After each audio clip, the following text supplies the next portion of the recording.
મારું નામ રાજાભાવ યોગેન્દ્રસિંહ, માતાના મઠ જાગીરના ગાદીપતિ. આ અમારી ગુરુ શિષ્ય પરંપરાગત ગાદી.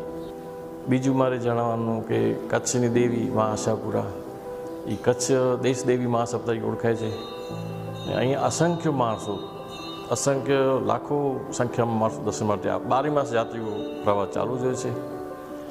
ને માની કૃપા યાત્રિક બની રહે. સાથે ત્યાં 23 એપ્રિલના આપણું મતદાન થવાનું છે. તો લોકશાહીમાં આપણે આપણી નૈતિક ને સ્વૈચ્છિક ફરજ નિભાવીએ ને ભારતની સેવા કરીને અવશ્ય આ સ્થાનથી અપીલ કરું છું સેવકોને, માના દર્શનાર્થીઓને, ભાવિક જનતાને કે 23 એપ્રિલના અવશ્ય બીજો કામ ધંધા મૂકીને મતદાન કરવા અવશ્ય જજો, એવી માની પ્રાર્થના ને સૌને વિનંતી. જય મા આશાપુરા.